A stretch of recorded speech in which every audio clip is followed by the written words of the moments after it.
All right. Welcome, my friends, to episode 752 of Extreme Health Radio. Thank you guys so much for being here. I really appreciate you guys listening. I realize there's tons of radio shows and podcasts in the world, and the fact that you're listening to this show is awesome. So I really, really appreciate that. Today, we're going to tackle diabetes. So most of you guys know that I'm changing sort of the format of the show a little bit, because what I'm doing is I'm really diving deep into specific health conditions and putting together as much research as I possibly can on each condition, because I get the same question all the time. Like, what do I do about diabetes, about cancer, skin cancer, all these types of things. And I really just wanted to have a resource like, okay, here's everything I would do if my body were diagnosed with this particular condition. So today we're going to tackle type 2 diabetes. And this is just a little excerpt of the research that I've done.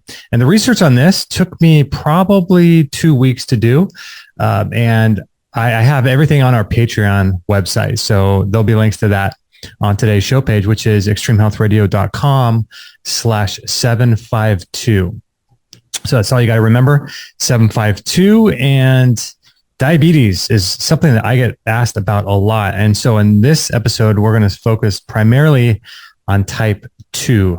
And the first thing I really want you guys to know is that these things are preventable, and I believe they're reversible. So that's my starting place, is to always have that belief that your body is always in homeostasis, and your body's always, always, always looking to find healing and find balance. What we have to do is return the body through changing our lifestyle, changing our environment, and changing our habits to the place where the body wants to be in the normal zone, which was how we were as children when we didn't have any of these issues going on. So my starting point is always that the body can heal itself. It wants to heal itself. We just have to get out of the way. So there's not many diseases that I feel like are impossible to heal. The only one that I think about, I mentioned before, is I think it's called progeria.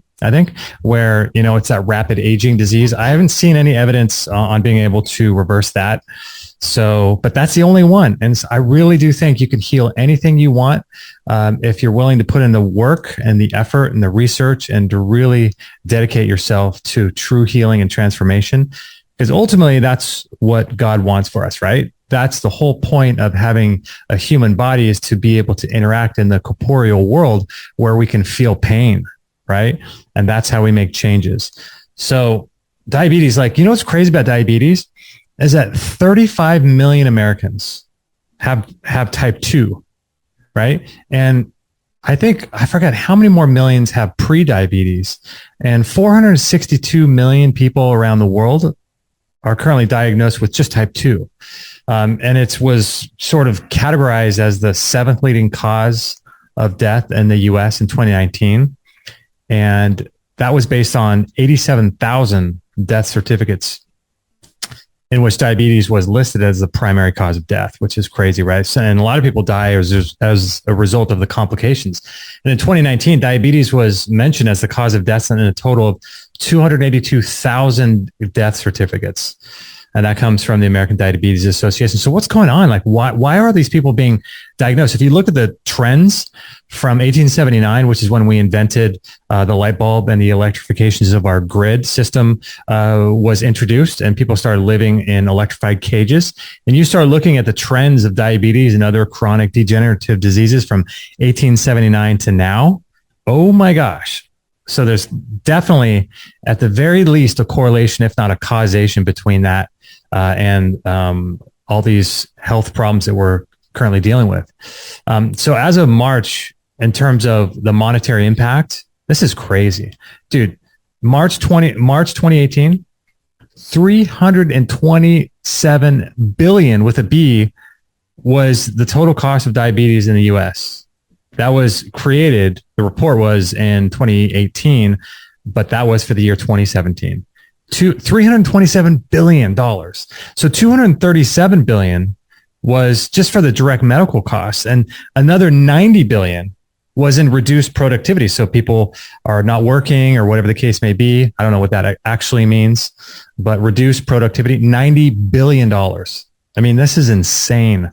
So it says here in 2019, 37 million Americans, or 11% of the population, has diabetes. Nearly 2 million Americans have type 1. And that includes what? 244,000 children and adolescents. I mean, are we raising healthy kids or what? That's crazy. 1.4 million Americans are diagnosed with diabetes every year. Pre-diabetes in 2019, 96 million Americans had pre-diabetes.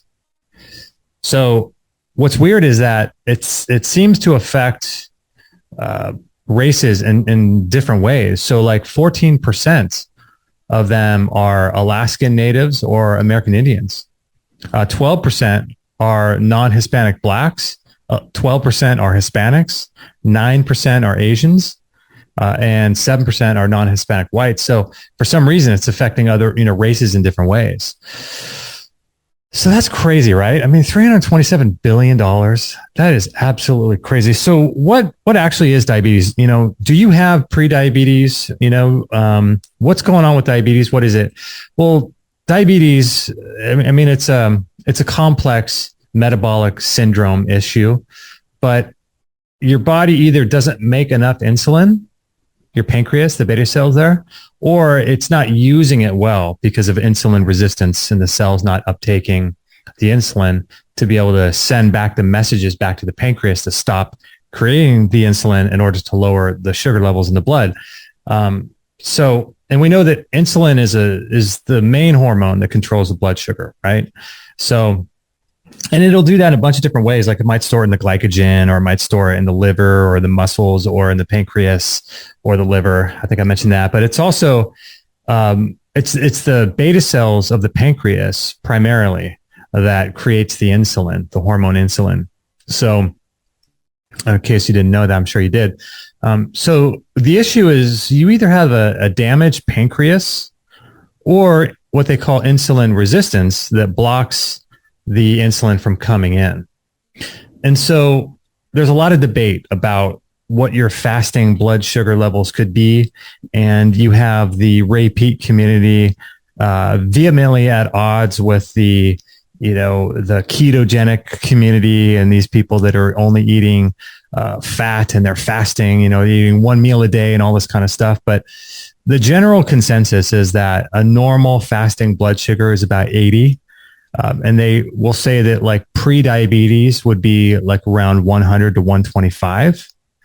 And to be classically diagnosed as diabetes, they would say it's 126 or higher. So those are the sort of numbers that you can look at. If you buy one of those glucose monitors that you can get on Amazon, you can just check your blood sugar levels in the morning. Should be around 80. And so the other thing they look at is the A1C levels, which is basically 3 months of blood sugar levels. So that's like the aggregation of the previous 3 months. And so for that, they say the prediabetes is anywhere from 5.6 to 6.4. And diabetes on the A1C would be 6.5 or higher. So you're probably listening to this thinking, do I have diabetes? Maybe I had pre-diabetes. Some of them, some of the symptoms, if you look up the symptoms online, you'll see a ton of different symptoms of what they call pre-diabetes. But the general symptoms are like if you're constantly hungry, if you're constantly craving carbohydrates, for example, like processed carbohydrates, or maybe you get up a lot in the middle of the night to go to the bathroom, or maybe you wake up or you have tingling in your hands or feet. Those are traditional signs of potentially pre-diabetes, and that can last for like 10 to 15 years before you're, diagnosed officially with actual type 2. And so you can nip this in the bud. You don't have to, have this happen, because most of the time, if you have pre-diabetes, you probably don't even know it, right? The symptoms are kind of minor. And it's my understanding too, some of the things with the Ray Peat community, I disagree with, but some of them I agree with. And so the feeling of constant hunger is a good for your metabolism. You want to wake up and be hungry. That's good to be happy, healthy, hungry, and horny is what they say, right? So it's really important to just take these sort of symptoms with a grain of salt. And so really what we're looking at is like, what's the cause, right? What's the cause of diabetes? I kind of alluded to a little bit of that and from an environmental perspective before with the electrification of our grid system. And my belief is that plays a bigger role than most people are talking about when it comes or researching when it comes to diabetes. I see a lot of the same stuff as the causes are, just eating too much sugar, But if you look at Adam Bergstrom, and he references a guy by the name of, I think it's William Budd, who cured diabetes. And also Ray Peat references this guy too, Dr. William Budd. And I think he was alive in the 1930s. And he was actually curing diabetes type 2 with sugar. So it can't just be sugar, right? Because how is that even possible? It just makes no sense. So I've identified in my paper that's available on Patreon, like 25 different things. And it's probably a combination of some of them or all of them for you. But really it's the inflammatory process of living in our modern lifestyle that's preventing the production of ATP, that's causing the inability for the islet cells, the beta cells in the pancreas to be able to secrete insulin properly, and for the cell membranes to be able to uptake that insulin so that there's not insulin resistance. And so in order for all of that to happen, energy must be created. And when we're living in an electrified cage, like I mentioned before, this is adversely altering the way our metabolism works, the way we create ATP in complex 4 of our mitochondria. This affects everything. And so, but I kind of just listed for this particular show 5 that you may have not have heard of. And so the first one is, check this out, fluoride. This is just crazy, right? You go to the dentist, you gotta have fluoride in your water, you gotta have fluoride in your toothpaste. And if you follow me on Instagram, I posted a link to a website I found that directly correlates a number of different studies with fluoride and type 2 diabetes. And fluoride toxicity, it sort of mimics hypothyroidism, which is really interesting. So all of the same symptoms of having hypothyroidism is the same of having fluoride overload. And we did a whole show on fluoride, like, gosh, it must have been 2013 now, I think. And I forgot who the guy's name was. We did a whole show on fluoride. And we talked to Jason Hommel about copper and how copper detoxes fluoride. But check this out. This is a website called the Fluoride Action Network from fluoridealert.org. And if you join our Patreon, you'll get 4, or I guess it depends on which tier you join, but we're doing 3 of these protocols per month for the top tier and 1 for the bottom tier. And you'll get access to these studies because sometimes you want to share these studies with your doctor. And so I'll talk more about that later. But this, if you want the link to this, you'll have to join the Patreon account. And that's going to launch live, I think, December 1st, 2022. So if you join before then, you won't get charged anything. But this will be available on there at that time. But this says fluoridealert.org. And this is a quote from the National Research Council in 2006. The conclusion from the available studies is that sufficient fluoride exposure appears to bring out increases in blood glucose or impaired glucose tolerance, aka insulin resistance, in some individuals, and to increase the severity of some types of diabetes. Oh, it looks like your dentist forgot to mention that one, huh? So, I guess your dentist doesn't know about fluoridealert.org. Maybe your dentist should know about that before he starts pushing you and your children to have fluoride in your toothpaste. Hey guys, I hope you're enjoying the show so far. I wanted to tell you about sauna therapy. And I don't know if you guys do sauna therapy on a regular basis. I do. I've been doing so for 10 years. And the sauna that I love the most and have been using all this time is the Relax Far Infrared Sauna. And what I love about the sauna is that, A, it's cost effective. It doesn't cost $3,000, $4,000, $5,000 like most other saunas. It's portable, which means if you have a tight space, you can store it underneath your bed. After each use, you can put it in the closet, or you can even loan it to a friend. It's very low EMF. It uses far infrared light though, which helps to increase circulation, increase cardiovascular output, increase heat shock proteins, which has a direct effect on immune cell function. It also helps improving lymphatic drainage and, most importantly, sweating out toxins that you're exposed to on a daily basis. This is by far my favorite health piece of equipment I have in my home. I'll put a link to it on today's show page or on our store, biochargeme.com. Oh my goodness, right? Crazy. So I kind of wanted to lay out 5 causes here of the 25 that I mentioned in that paper, maybe things that you've never considered before. And so check this out. Here's an interesting article here from Health Day in terms of shift work. So this is an article titled Circadian System Misalignment Have Distinct Impact on Insulin. Circadian misalignment affects insulin sensitivity and insulin secretion in hormones. So Wednesday, 2018, Health Day News, the endogenous circadian system, the behavioral cycle, and the circadian misalignment have distinct effects on insulin sensitivity and beta cell function, according to a study published in June 4th in Diabetes, Obesity, and Metabolism, noting that shift workers who experience circadian misalignment, which is 100% of shift workers, have an increased risk of type 2 diabetes. And so he goes on to explain exactly how and why that is the case. This is a researcher. I don't even know his name. It's hard to pronounce it, but from Brigham Young or Brigham and Women's Hospital in Boston. But see, if you work shift work, you're radically lowering your vitamin D levels, and you're also increasing your inflammation and oxidation inside your body, which throws off every one of your systems.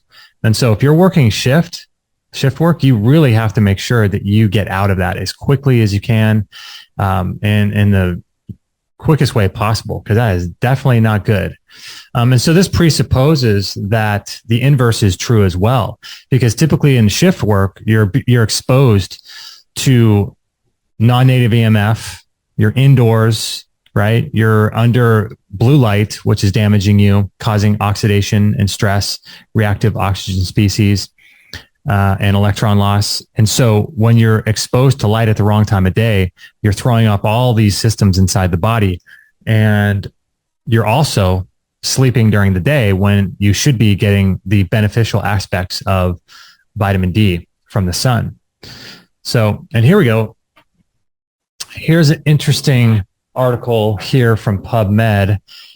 I believe that the oxidation of free fatty acids is one of the main drivers of people being diagnosed with type 2 diabetes, as well as the living in electrified cages like we do and exposed to non-native EMF.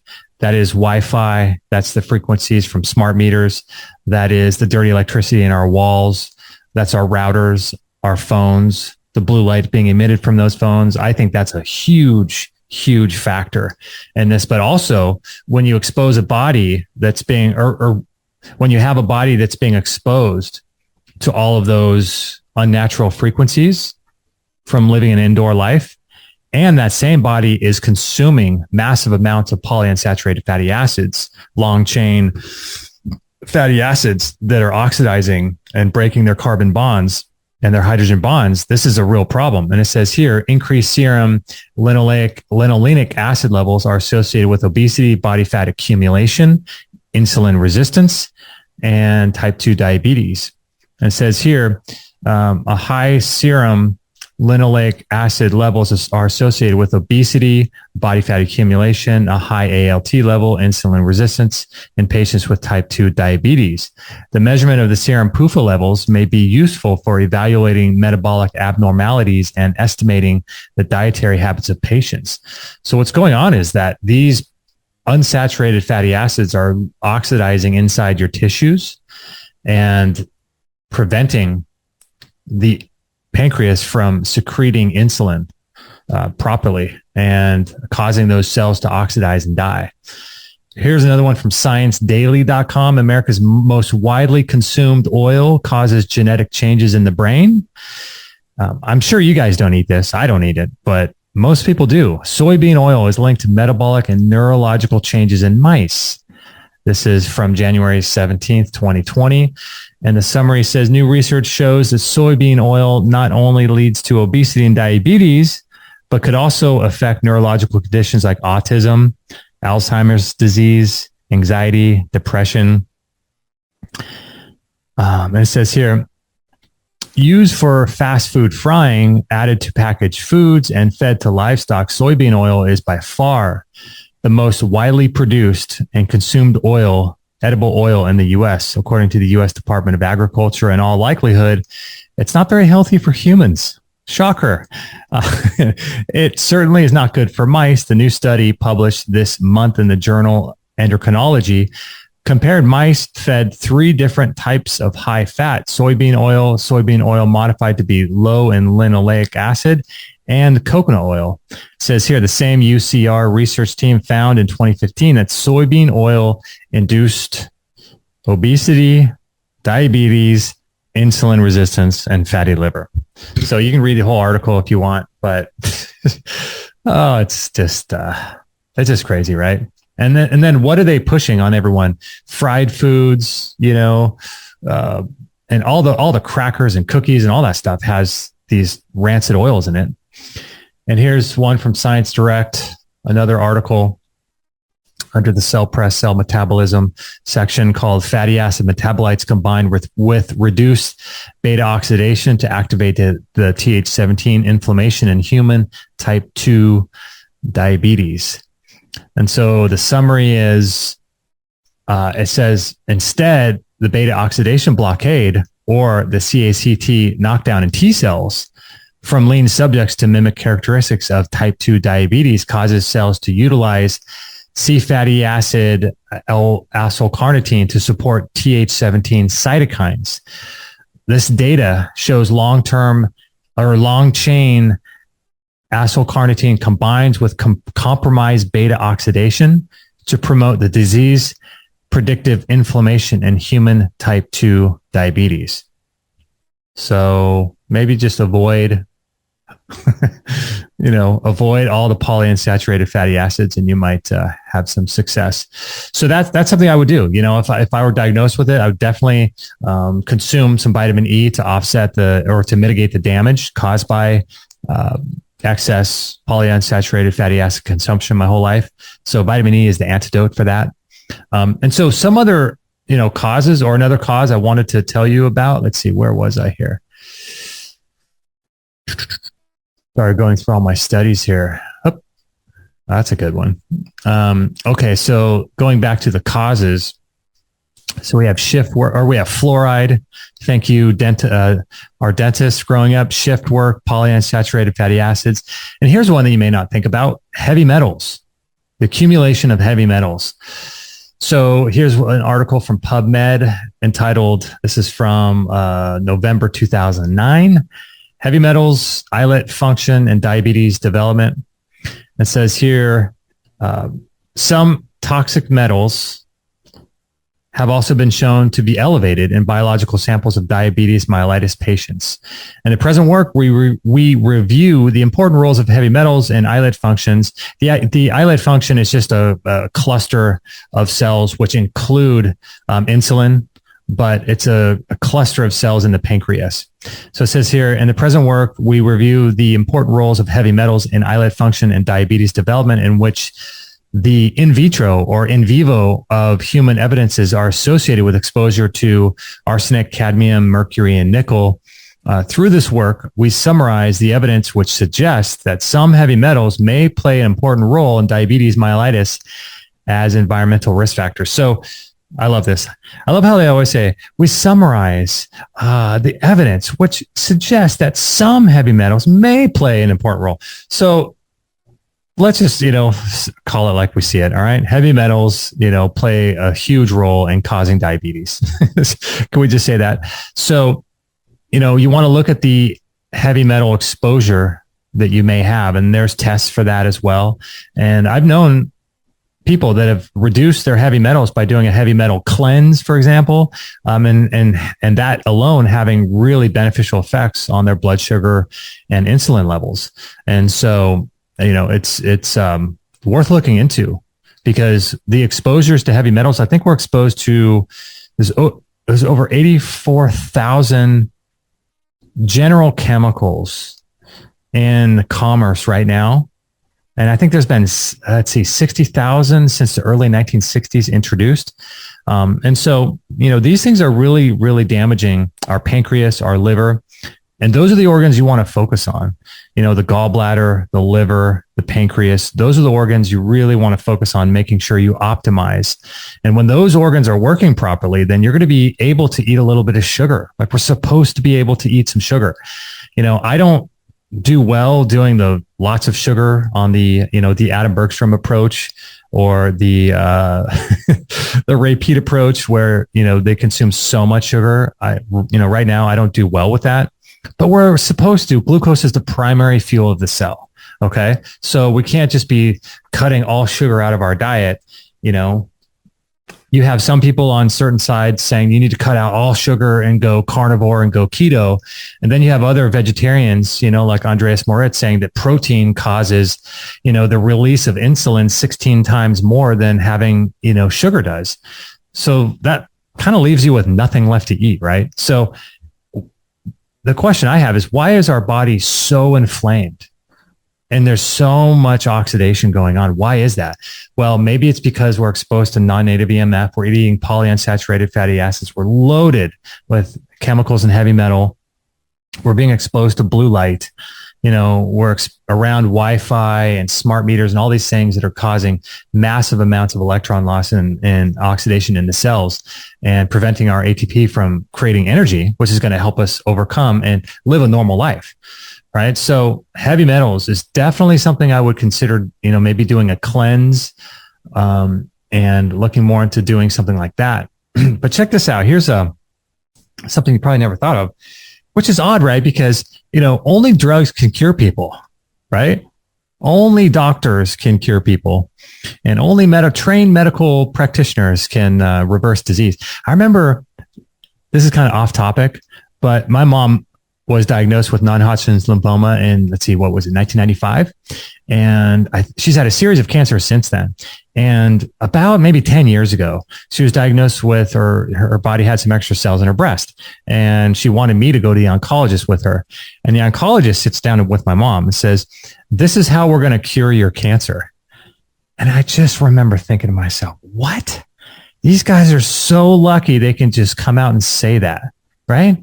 If we even say that a natural herb has any impact on the physiology of the body, man, that's like, you could be, fined $2,500 from PayPal for that, Like, we can't say that an herb or a mineral does anything, but, a medical oncologist can say, this is how we're going to cure your cancer. Oh my gosh, that kind of language is so foreign to me. But this is interesting, because a lot of people are on statin drugs. Right. So here's an article out of diabetes.co.uk. Headline 2016 from February: statin use doubles type 2 diabetes risk and increases risk of complications, study finds.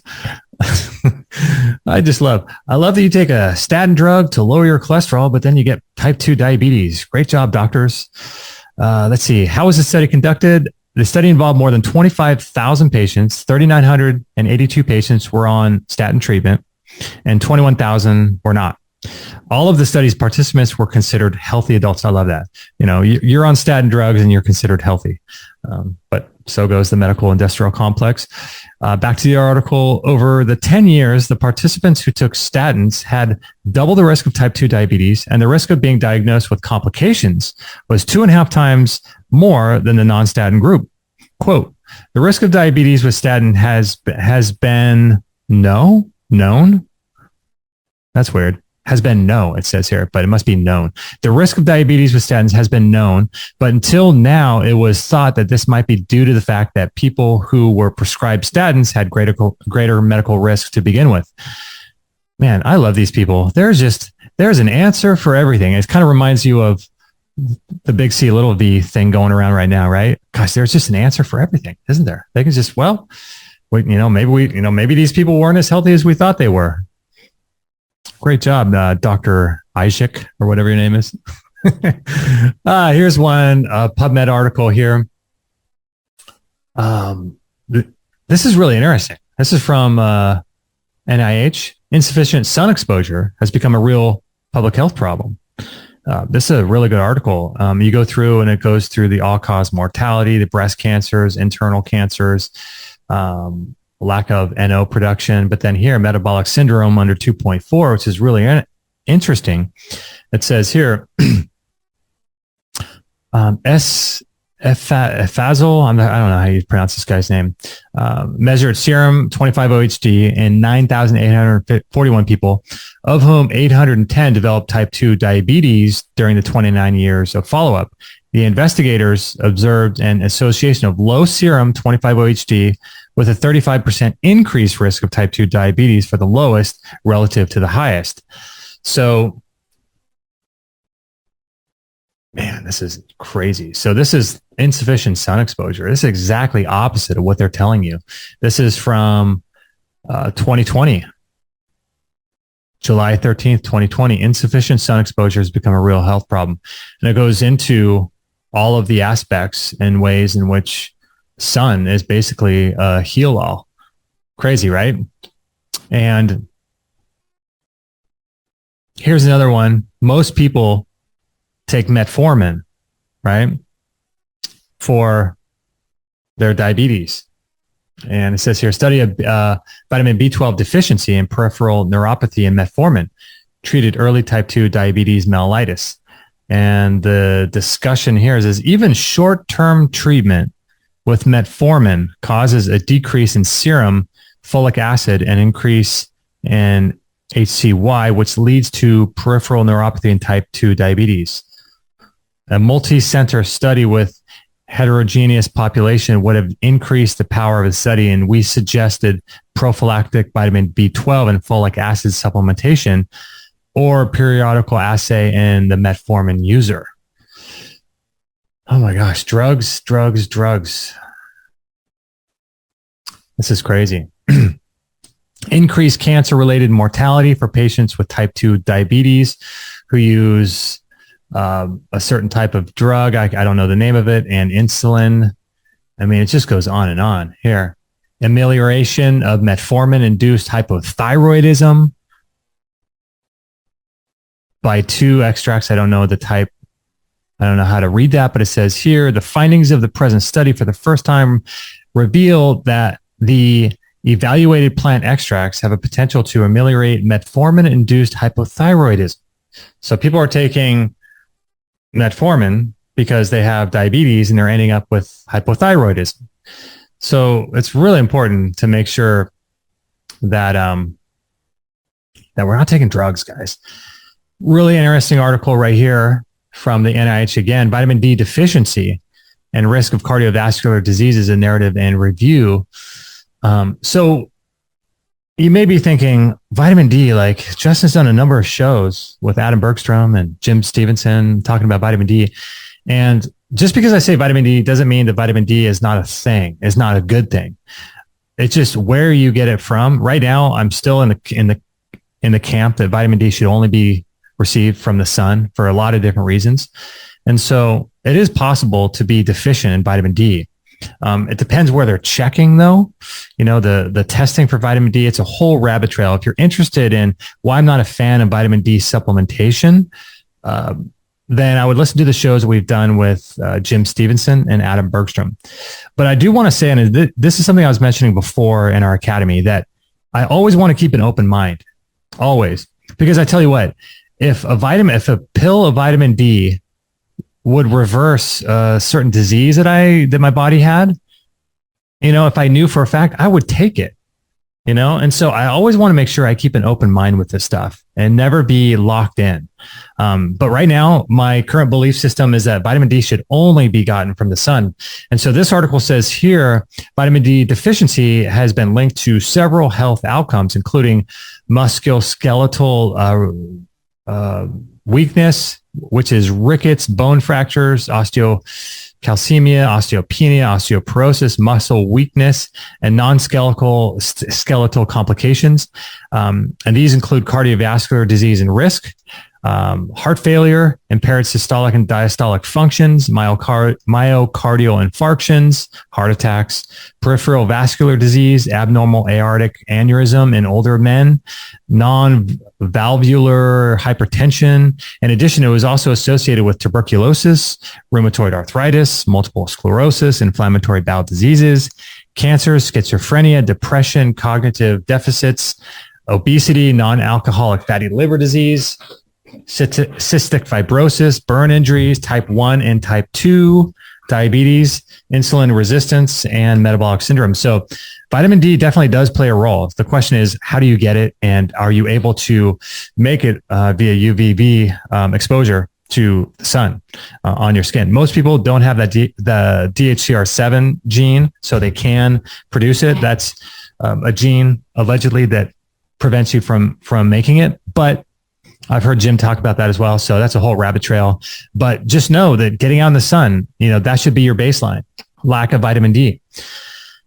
Hey, have you guys tried Sir Thrival's colostrum yet? If you haven't, you totally should. I love this stuff. What I love about it, it has lactoferrin in it, which is a really powerful iron chelator. It also has retinoic acid, which is real vitamin A, which helps load copper into ceruloplasmin. It helps to seal your gut lining, improving digestion. It contains all essential fats, sugars, and amino acids. It's non-GMO, organic, grass-fed, and it also has transfer factor and immunoglobulins in it, so it modulates your immune system. Great for gut health. There's 4 flavors: the original, vanilla, strawberry, and chocolate. I like the original myself. I add it to my smoothies, coffee, ice cream, pancakes, shakes. The kids love it. It's amazing stuff. Check it out on biochargeme.com.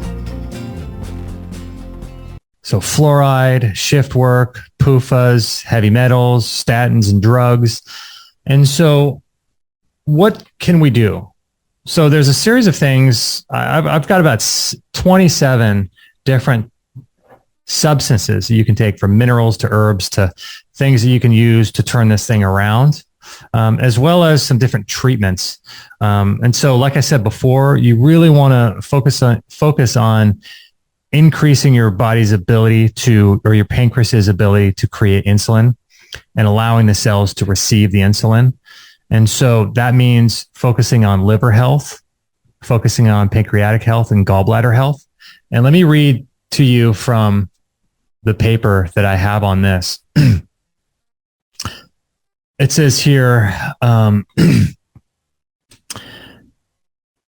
let's see, it says here, eating the standard American diet can lead to blood sugar issues, but my research is showing that there are 3 other factors that play an even bigger role as to why there's an issue with excess sugar. So one of the primary causes of diabetes type 1 or type 2 is excess exposure to radio, electric, and magnetic frequencies, blue light toxicity, which lowers vitamin D levels and melatonin, which decreases insulin and dramatically increases ROS as a result. If this is new to you, I have several links down at the bottom that you can look at. And the other 2 factors are the oxidation of free fatty acids, which directly cause the breakdown of the pancreas, which offloads toxins to the liver. So the pancreas and the liver are tightly connected. So the pancreas, one of the things it does besides create insulin is that it offloads toxins to the liver. And if the liver bile ducts are clogged because of maybe parasites, maybe you have excess oxidation, maybe there's calcification issues, maybe you have fungus, if those bile ducts are clogged up and the pancreas isn't able to offload toxins to the liver. And remember, the liver has over 500 functions. So it's the primary organ to focus on with this condition. Then those toxins will then accumulate back in the pancreas instead of the liver. And this suppresses the function of the beta cells in the pancreas to produce insulin.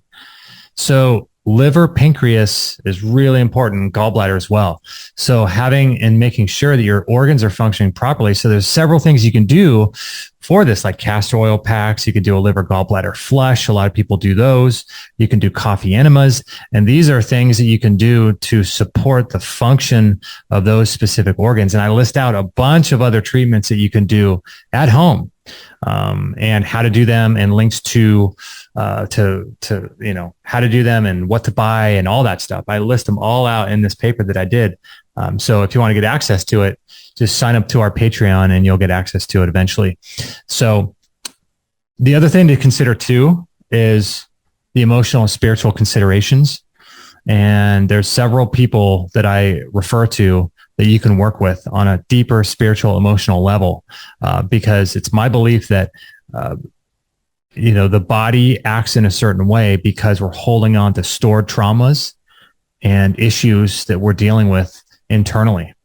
And, sometimes people will work on those deeper levels and they'll never do anything on the physical level and have complete turnarounds. So that's possible. And then I also list out 1, 2, 3, 4, 5 tests and where to get them, and a series of different books about how to reverse this condition. But some things that you may want to consider in terms of taking what you can take, besides doing those treatments, is one of them is vitamin D, which we mentioned. Now, I wouldn't take vitamin D in pill form, but vitamin D, one of the things it does a million things, and the body expresses itself in, I think, over 913 genes, genetic expressions. And also some people think as high as 2000, but vitamin D has a series of different cascading events that it does. But what it also does is it helps improve beta cell dysfunction. So it's really, really important to make sure you're getting enough vitamin D, and I like to get it from the sun. But something else that you can do is take chromium picolinate. So it says here, in one well-designed study, people with type 2 diabetes who took chromium picolinate had better HbA1c values. And that's the blood sugar levels over the last 3 months used to measure long-term control of blood sugar levels than those who took the placebo. The group taking the chromium also had better fasting blood glucose levels, a measure of short-term control of blood sugar levels as well. Another study looked at the combination of chromium and biotin. Now, I haven't researched biotin, but for some reason, this study, they took both those. And half the people in the study took chromium picolinate and biotin, and the other half took a placebo. And those who took the chromium and the biotin together had a much better fasting glucose levels as well as HbA1c values. So chromium. And so in the document, I share with you guys like where to get the chromium, how much to take, how long to take it, and to see what, get and what tests and stuff like that to look at over time to measure this so that you can eventually turn it around.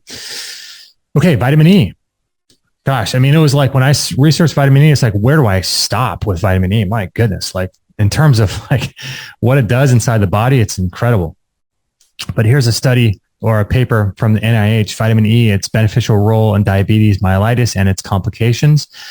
And it says here, it was evident from the analysis of the data, excuse me, that the PPBS, TC, and the diastolic blood pressure declined gradually and significantly in the test groups. There was also a beneficial development for the diabetic patients. The patients who were on the vitamin E supplementation had a delayed development and a slowed progression of the complications. It says here, as a result, vitamin E supplementation has an important role in delaying the onset of the diabetic complications, as well as for slowing down the progression of the complications. So the vitamin E I like to take is from MitoLife, and Matt over at MitoLife is doing I think he's upgrading the whole line actually of the production and the facility and everything. He's doing a whole deep kind of change with all of his supplements over at MitoLife. But if you use our code EHR15, it gives you a 10% discount on any of the supplements over there on MitoLife, which I recommend. But I have to say that vitamin E doesn't cure anything. Okay. So I have to say this. So talk with your doctor, talk with the guy in the white lab coat about taking vitamin E, and he's going to tell you not to take it. So talk with him and make sure to allow him to tell you that it's not going to be good for you, and then go home and take it. So based on this study, and you can show him this study as well. But yeah, in all seriousness, talk with your doctor, all that kind of stuff. I can't say that these things do anything because I'll get in trouble for it. You know the drill. But that's on vitamin E. And the other substance to take is magnesium. And magnesium, as you guys know, runs 3,700 enzymes out of your 9,000. So 42% of your metabolism requires magnesium. It's required to convert thyroid hormone in your liver, T4 to T3, to the active form. It's required to chelate heavy metals. It's required to make energy. It's required for the conversion of the synthesis of vitamin D when UVB hits your skin and makes 7-dehydrocholesterol, and then lumisterol and all the pre-vitamin D3 hormones, and to convert that to 25D to D3 or D3 to 25D to 125D, and then to express all those 913 different genes. All of that is required by magnesium. The list goes on and on and on what magnesium is required for. So this study here says an association of magnesium consumption with type 2 diabetes and glucose metabolism. Systematic review and pooled study with trial sequential analysis. It says here, in conclusion, magnesium intake has an inverse dose response association with type 2 diabetes incidence, and supplementation appears to be advisable in terms of glucose parameters in type 2 diabetes high risk individuals. So what is it saying? So it just says maybe just in conclusion, take magnesium. That'd be a little easier to say. In conclusion, just take magnesium. So the magnesiums I like, I focus on getting it every day, in different forms. So I make a magnesium bicarbonate, which some people say because it's in liquid form and because it's bicarbonate is the most absorbable. But there's videos online about how to make it. And so I'll add like an ounce to my water. I'll take 2 or 3 ounces of that a day. And then I'll take magnesium chloride. I take a magnesium called Remag. And that's from Dr. Carolyn Dean, Remag. That's a great one. I'll add a little bit of that to my water as well. And then I'm going to be buying here pretty soon the Jigsaw magnesium glycinate, I think it is. And that's basically a Calm replacement for the product Calm. And I'm going to be trying that one out. I haven't tried that one yet. And then I do the spray. In winter times, I do more magnesium baths. And so there's multiple ways to get magnesium in, and copper and boron help retain magnesium. So, I do those as well to make sure you're holding on to it. But magnesium turns on a lot of switches inside the body, metabolic switches that are really important to reverse a disease like this. All right. So where am I at right now? So I did magnesium, or I did vitamin D, chromium, vitamin E, or vitamin D, chromium, picolinate, vitamin E, magnesium. Oh, next one, obviously, Gymnema sylvestri. They call that the sugar destroyer, which is interesting. But I first heard about that years ago, probably about 10 years ago, from my friend, Dr. Richard Massey. And here's a study from the NIH says Gymnema sylvestri for diabetes from traditional herb to futures therapeutic. And it says here, this present article discusses the significance of Gymnema sylvestri in diabetes management, the herbal formulations from the herb together with its standardization and clinical trials on animal models.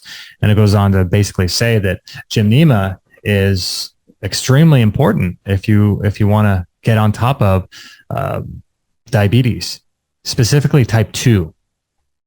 So you can get that online as well.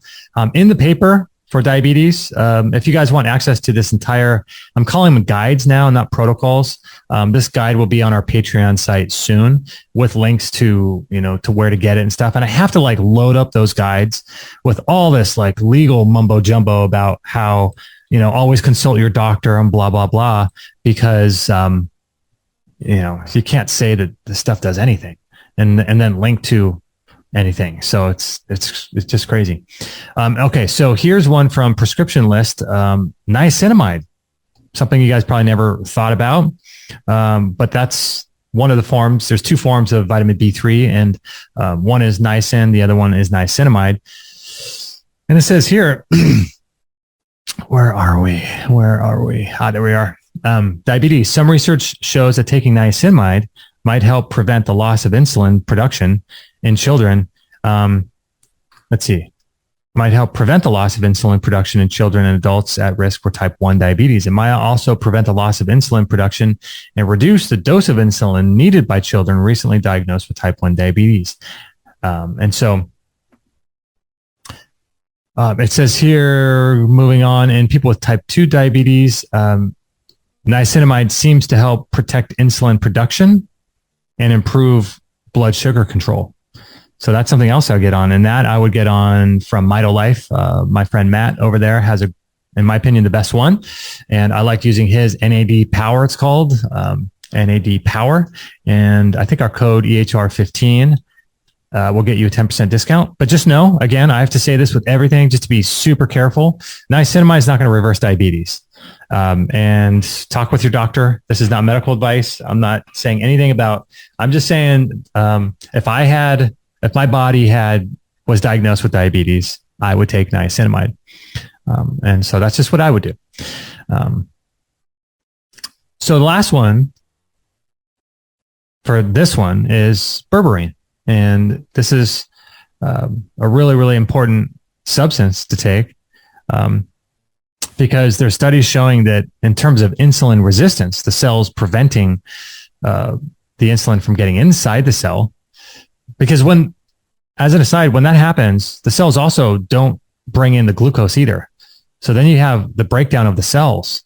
So when the cells can't or don't accept the insulin or the glucose, then you're having cellular breakdown. And this is what's causing a lot of the neuropathies and stuff like that people usually use B vitamins for, and fix. But, this is when cells don't, resist the insulin, they also resist the glucose. And this is part of what that drug metformin is for. And there's multiple studies showing that berberine has a similar effect to metformin. And here's a study from the NIH, treatment of type 2 diabetes and dyslipidemia with the natural plant alkaloid berberine. So it says here, it's a natural plant alkaloid. It's used routinely as antibiotic drug. The potential glucose lowering effect of berberine was noted when it was used for diarrhea in diabetic patients. In vitro and in vivo studies have then showed its effects on hyperglycemia and dyslipidemia. And the conclusion was berberine is effective and safe in the treatment of type 2 diabetes. So, I mean, that's coming from, mainstream as you can get, Natural Library of Medicine. So this is at pubmed.gov. All right. So this is really important to know about this stuff. And so, I shared with you, 7 remedies of the 27. I didn't get into like vitamin B1 or B12 or cinnamon or what else do I have in here? I've got a list that just goes on and on. Copper, iodine. Discovered in 1922, vitamin E has to be one of the most misunderstood vitamins in the world. Essentially, it acts as a super powerful antioxidant, and it does this by donating electrons, which lowers oxidation, aka rust, from iron overload inside the body. But it's also a super powerful estrogen antagonist, so it's amazing for hormone health as well. A deficiency in vitamin E could result in age spots on your skin, hormone dysregulation, the inability to get pregnant or to carry a pregnancy full term, bedwetting in children, fatty liver disease, arterial blockages, cancers, skin or connective tissue issues. Essentially, vitamin E donates electrons and lowers oxidation all over the body. So it's amazing for any vision issues, nerve damage, calcification, iron overload, and so much more. That's why I like MitoLife PUFA Protect. One capsule contains 1,000 milligrams of mixed tocopherols. Use the code EHR15 on biochargeme.com and get some today. Geez, this one is good. I don't even know how you pronounce this. Benfotiamine helps with diabetic neuropathy and the utilization of glucose. Rehmannia probiotics. I mean, I've got a list like specific enzymes, 2 types of enzymes that you should look at. Vitamin A, my gosh, it goes on and on. So, these are all, this is just kind of a shotgun approach. So in this particular guide, I have links to where I would make a purchase of these substances, along with the amounts I would take and for how long I would take them. And I don't really have like a specific, I kind of tell you where I would start in terms of this issue, but I don't really have like a do the step 1, step 2, step 3. I'm just listing out everything here, 27 different things that you could take and a bunch of different treatment options, about 10 different treatment options that you can do from, those different gallbladder flushes, coffee enemas, castor oil packs, stuff like that, and links with where to go to learn more and details about them and how to do them and how often and all that stuff. And so this is a really detailed sort of guide for things to follow with links to all the studies. I think in this particular one for diabetes, I have over 186 links in here. So this would be perfect to share with your doctor if you'd like. But I wouldn't recommend sharing this stuff with your doctor because they're not going to believe it, right? And so it's really time for us to take control of our health, right? So I have here, like for PUFAs that I mentioned is one of the causes, 1, 2, 3, 4, 5, 6, 7 studies just on PUFA. Non-native EMF, 2 different studies. Vitamin D, 1, 2, 3, 4, 5, 6 different studies. I mean, I just have like study after study after study. If you want to dive deep into these things and things to avoid too, like specific protocols to try, and things to avoid, like the main things to avoid. And then I have here a bunch of different tests. I think 1, 2, 3, 4, 5 different tests to consider getting and where to get them, along with the different books. And so once you educate yourself and make dietary and lifestyle changes, you can reverse a lot of this information. So, or a lot of these diseases with this information. So that's my goal, is to give you access to all of this information. And so I link in there links to substances, like I mentioned before, dosing, how long to take them, the duration, studies to share with a doctor, tests, different books, lectures, articles, papers, where I would start, lifestyle and environmental upgrades, things to avoid, all of that stuff. And so really it's restoring the body to its natural state. And this was just designed to share with you some of this information, but I'd recommend getting access to this. And so it's not going to be available at least until December 1st, 2022, which is only a month and a half away from now, because I'm recording this October 16th. So this is going to be available on Patreon. So what I'm doing there is I'm basically putting together these, I used to call them protocols, but I'm now calling them guides, one a week. So if you sign up to the first tier, I think you get 1 a month. The second tier, you get 2 a month. And the third tier, you get 3 a month. And you get access to these. And then you can, share them with your family members or whatever. And so that way you can get access to all of them. And there's going to be 3 of those released every month, along with live sessions that I'm going to do. Q&A sessions. We're probably going to be basing them around these guides. So like one month we'll do a session on diabetes and tackling everything we can about diabetes and stuff like that. And people can, ask me questions and join live, and it's going to be really, really fun. So join up for that. It's really quite cheap. And there should be a link at extremehealthradio.com/752. And if you follow us on Instagram, there'll be a link in our bio for that as well. But if you go to extremehealthradio.com/752, you'll see a link. I think it's an orange button that says Patreon, join on Patreon or something like that. Nothing will go out of your account until December. And that's when we're going to open it up to everybody joining up and all that stuff. But I hope that was helpful for you, some of this information and some of these links and studies and stuff like that. Just know, again, in closing, that your body wants to heal. It can heal, and it will heal as long as we get out of the way. And that means if you have cancer, if you have arthritis, if you have Alzheimer's disease, depression, oral tooth issues, cavities, anything like that, the body always wants to heal. And it's trying to heal. The problem, like I mentioned before, is that we are obstructing the natural process of the body. And the way we're doing that is through our stress levels, physical, chemical, emotional stresses, lifestyle, exposures to chemicals and excess heavy metals and work and, bad food choices and all this kind of stuff is preventing the body from healing. If you remove all the things that are doing that, raising your inflammation, then your body will heal. So I hope you enjoyed this episode. Please share it with your friends, anyone you know that might have type 2 diabetes or or pre-diabetes or even type 1, because we're going to be tackling type 1 as well. I'm going to put together a separate protocol for that. And I believe it's possible to reinvigorate the pancreas to make insulin. I really do. And so I'm going to be sharing some research on that, along with, I've got one for some of my other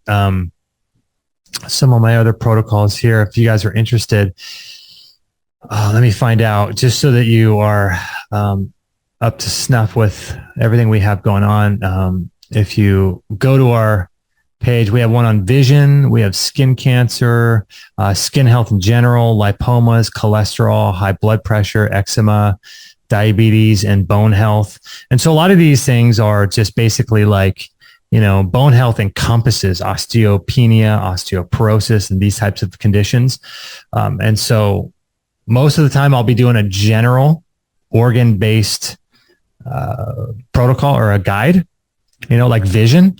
But within vision, there's macular degeneration, there's glaucoma, there's all kinds of other, myopia, all kinds of vision related issues. But since the body works as a whole, most of these guides will work for all the different types of challenges under a specific organ. But with that said, I will be doing one just on macular degeneration, or just on glaucoma, just on cataracts, just on myopia, those types of things. So, but I would always start with the overall foundation, which is like your vision and eyes, and then doing another one deeper just for that specific condition. And so I've got access, as you can imagine, to people that are experts just in the field of, say, vision, or just in the field of cholesterol. And so we might even bring in an expert and answer your questions, do a Q&A. And between their research and my research, we can answer all of your questions together about a certain either organ or health challenge. So there's going to be a lot going on in Patreon. I'm really excited for it, and I hope you join up. And it's going to be a really fun group. We're going to meet once or twice a month live, and then you're going to be getting access to all of these, as well as past Q&A sessions I've done, and other uncensored material that you'll be able to get access to. It's going to be a cool group, so I'm really excited about it. And I think the price is nominal. I think it's like $5 a month, $15 a month, and $30 a month. And you can just pick whatever tier you want and join up. And you can probably upgrade too. I'm not sure how Patreon works, but I'm sure you can upgrade if you want to. But should be a good group. I'm really excited about it. Judging by the comments I'm getting on Instagram, people are really excited about it as well. So that's my goal. My goal isn't to have 1 million people a part of this, because honestly, that would be too many. I don't want, it's not about numbers. I want to be able to help people and, realize and empower people that people can know they can heal. And that's where your default belief system has to be. So again, I hope you enjoyed the show. Just go to extremehealthradio.com/752 and get access to the Patreon, as well as I'll put a few links in there as well for today's show. Thank you again. Love you guys. And I'll catch you guys on the next episode. Thank you for sharing us. Thank you for sharing us on Instagram and Facebook, wherever you share us. I really appreciate that. Like, that really means a lot to me. So I really appreciate that. Thank you again. And I'll see you on Instagram, or I'll see you online as well. Thanks. Bye. No material on this blog is intended to suggest that you should not seek professional medical care. Always work with qualified medical professionals, even if you educate yourself in the field of live food, nutrition, and alternative medicine. I'm not a doctor, nor am I offering readers medical advice of any kind. None of the information offered here should be interpreted as a diagnosis of any disease, nor an attempt to treat or prevent any disease or condition. While information in this blog is discussed in the context of numerous conditions, it can be dangerous to take action based on any information in this blog, or to start any health program without first consulting a health professional.